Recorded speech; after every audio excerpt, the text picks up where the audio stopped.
Para naman hindi nagkukwentuhan ng mga maids. Walang balitang hindi kumakalat dahil sa network ng chismisan ng mga maids na yan. Lalo na sina Lolit at Mila. Nervyosa na nga pero saksakan ng daldalera.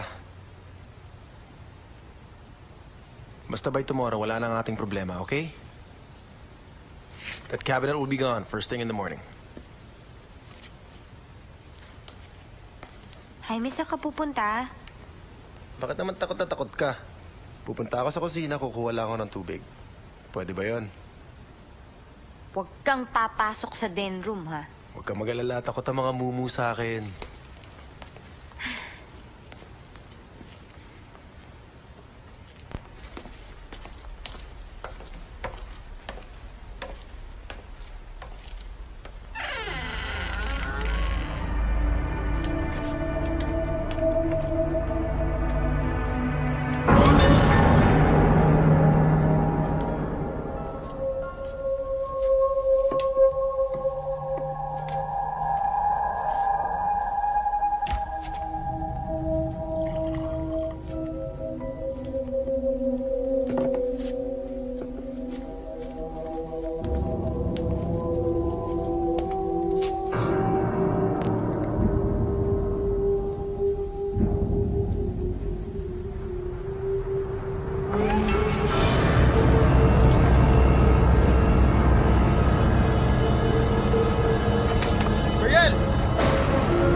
Iniwan siya sa loob para mamatay.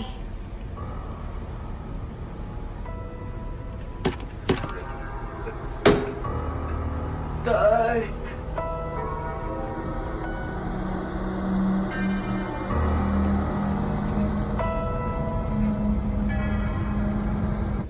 Buksan mo.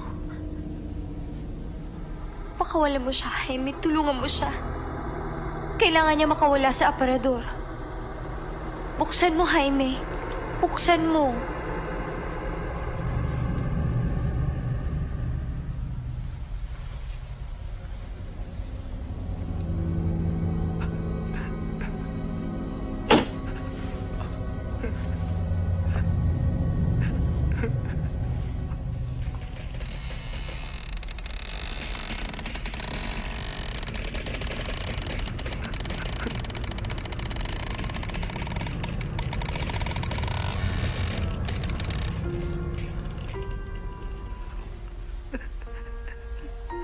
Tatay.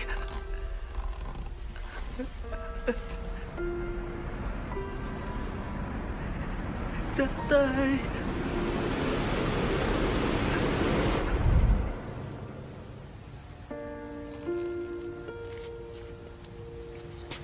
It's over. It's all over. Jaime. It's all right. Wala ka nang ikakatakot. It's over.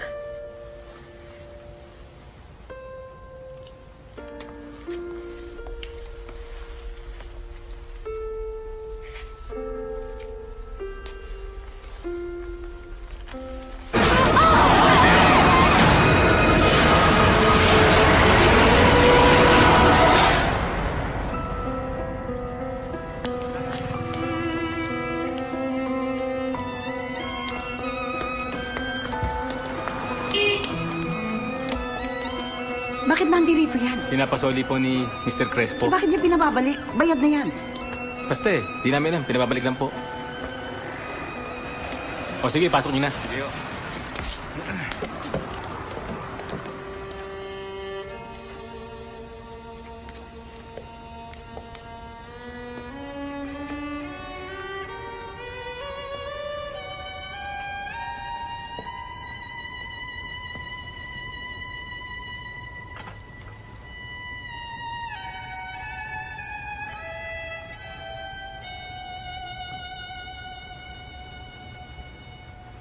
Maganda, no?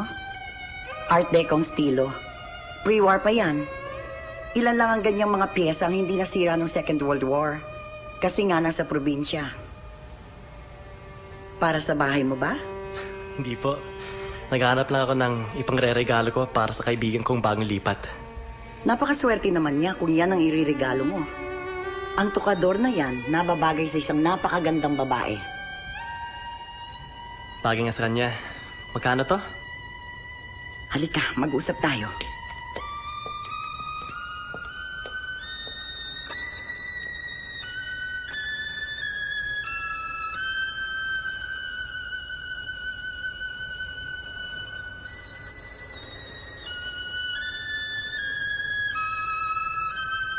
Kasi naman sinabi ko sa'yo magtapon ka muna ng gamit bago ka lumipat ng bahay eh. Hoy, para namang ganun kadali yun. Di ba nga, hindi naman sa akin yung iba dito. Minana ko pa yun sa parents ko nung nag-migrate sila papuntang US. Paano kung biglang bumalik, tas hanapin sa akin, anong sasabihin ko, tinapon ko? O kaya naman ngayon ang daming nakatambak dyan, ngayon hindi mo alam kung saan mo ilalagay.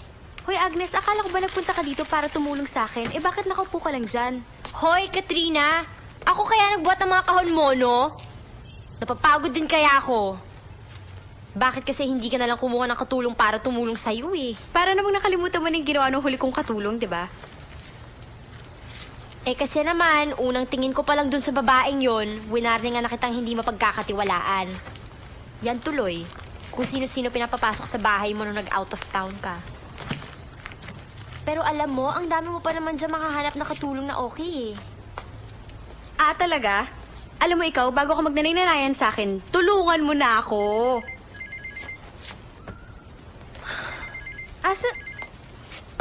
Hoy, nasa na yung phone ko? Ba, malay ko sa'yo. Dito ko lang yun iniwan.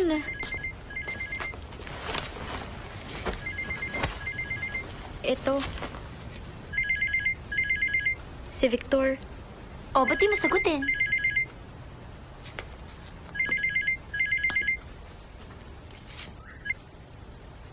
Hello, Victor. I have a surprise for you. Anong surprise? Wow! Parang may isa pa doon. Wala akong masabi. Dibdiba na yata to ah.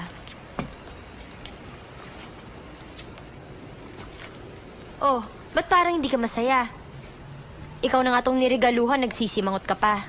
Ayoko kasi ng ganyan eh. Masyado siya nagpapa-impress. Para niya akong binibili. Ma'am, saan po namin lalagay itong tokador?